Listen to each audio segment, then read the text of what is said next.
উজান থেকে নেমে আসা পাহাড়ি ঢল এবং ভারী বর্ষণে ময়মনসিংহে ভারত সীমান্তবর্তী উপজেলা হালুয়াঘাট এবং ধোবাউড়ার বিস্তীর্ণ এলাকা প্লাবিত হয়েছে। উপজেলার 12টি ইউনিয়নে অন্তত 20,000 পরিবার পানিবন্দী হয়ে পড়েছেন। ভেঙে গেছে রোড়াঘাট নদীর বাঁধ। হালুয়াঘাটের আশ্রয় কেন্দ্র থেকে ঠাঁই নিয়েছে 6 শতাধিক পরিবার। তলিয়ে গেছে উঠতি আমন ফসল, ভেসে গেছে পুকুরের মাছ।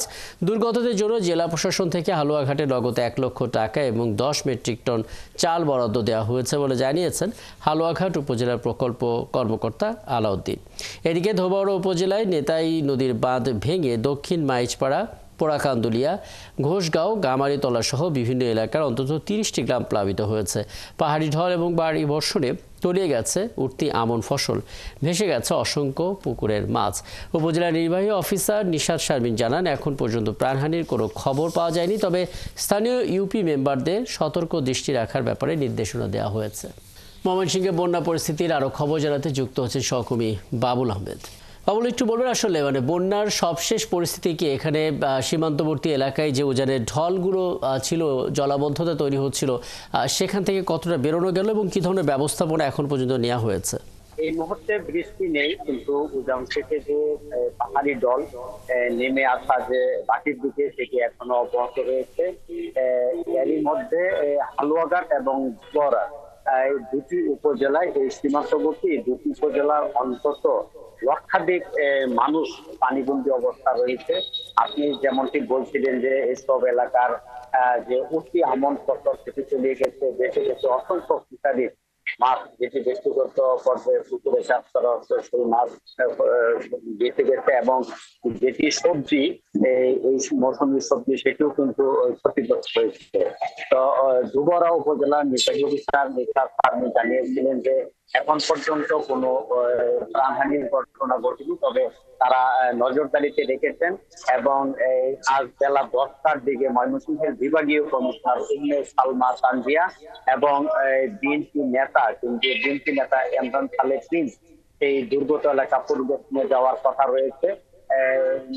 বিভাগীয় কমিশনার এবং বিএনপি নেতৃবৃন্দ হালুয়াঘাট এবং ধোবাউড়া উপজেলার যে বন্যাবাসী মানুষ রয়েছে তাদের ক্ষতিগ্রস্ত এলাকা পরিদর্শন করবেন এবং তাদেরকে সহায়তা দেওয়া করবেন বলে আমরা জানতে পেরেছি। তবে এই মুহূর্তে আকাশে প্রচুর কালো মেঘ রয়েছে এবং যে কোনো সময় আবার ভারী বর্ষণ শুরু হতে পারে। এবং আপনি জানেন যে গত কয়েকদিন ধরেই কিন্তু পুরো ময়মনসিংহ জুড়ে কিন্তু ভারী বর্ষণ চলছে, এবং সেই বর্ষণ এবং এর সঙ্গে যোগ হয়েছে উজান থেকে নেমে আসা যে পাহাড়ি ঢল, এই ঢলের কারণেই কিন্তু এই বন্যা পরিস্থিতি দেখা দিয়েছে। তবে হালুয়াঘাটের সবচেয়ে বেশি ক্ষতিগ্রস্ত হয়েছে বলে স্থানীয় প্রশাসন থেকে দাবি করা হচ্ছে, এবং হালুয়াঘাটের যে 12টি ইউনিয়নের সবকটি কিন্তু পানিতে নিমজ্জিত অবস্থা রয়েছে। এবং এর প্রভাবে এই যে পানিবন্দী মানুষ, এখানে এর মধ্যে যে আশ্রয় কেন্দ্র খোলা হয়েছে তার মধ্যে গতকাল পর্যন্ত 600 পরিবার সেই আশ্রয় কেন্দ্রে উঠেছেন, এবং প্রকল্প কর্মকর্তা জানিয়েছিলেন যে তাদের মধ্যে খিচুড়ি, রান্না করা খাবার এই আশ্রয় কেন্দ্রে তারা সরবরাহ করেছেন, এবং অন্যান্য যে পানিবন্দী মানুষ রয়েছে তাদের জন্য শুকনো খাবার উপজেলা প্রশাসন থেকে বিতরণ করা হয়েছে। এবং জেলা প্রশাসন এরই মধ্যে যে নগদ 1 লক্ষ টাকা এবং 10 মেট্রিক টন চাল বরাদ্দ দিয়েছেন, এটি হয়তো আজ এর পরিমাণ আরো বাড়বে। এবং যে ধোবাউড়া উপজেলা রয়েছে সেখানেও নগদ অর্থ এবং যে চাল সামগ্রী সেটি বরাদ্দ দেওয়া হবে। তবে আমরা যেটি দেখেছি যে এই যে মানুষজন যারা পানিবন্দী অবস্থায় রয়েছেন তারা একটি চরম দুর্ভোগের মধ্যে পড়েছেন। অনেকে বাড়িঘর ছেড়ে রাস্তায় আশ্রয় নিয়েছেন, এবং অনেকে বাড়িঘরের যে চুলা নিমজ্জিত হয়ে যাওয়ায় কিন্তু তারা সেখানে রান্না করতে পারছেন না। অনেক এলাকায় বিশুদ্ধ খাবার পানির যে সংকট সেটি দেখা দিয়েছে। তো সব মিলিয়ে যদি বলি যে এই যে হালুয়াঘাট এবং ধোবাউড়া, যেটি বলছিলাম যে লক্ষাধিক মানুষ যে পানিবন্দী, তারা একটু অবর্ণনীয় ভোগান্তিতে রয়েছেন, এবং এই পানি নেমে না যাওয়া পর্যন্ত কিন্তু তারা এই দুর্ভোগ মাথায় নিয়ে তাদেরকে থাকতে হচ্ছে। ক্ষয়ক্ষতির ব্যাপারে স্থানীয় প্রশাসন থেকে যেটি বলছেন যে আসলে পানি করে না যাওয়া পর্যন্ত তারা সেই কোন এলাকায় কত পরিমাণ আমন কিংবা সবজির ক্ষতি হয়েছে কিংবা মাছের ক্ষতি হয়েছে সেটি তারা নিরূপণ করতে পারছেন না। তবে পানি সরে গেলেই তারা এই ক্ষয়ক্ষতির যে চিত্র সেটি তারা তুলে ধরবেন এবং চিহ্নিত করে তারপর ক্ষতিগ্রস্তদের পুনর্বাসনের স্থানীয় প্রশাসন থেকে প্রয়োজনীয় যে পদক্ষেপ সেটি নেওয়া হবে।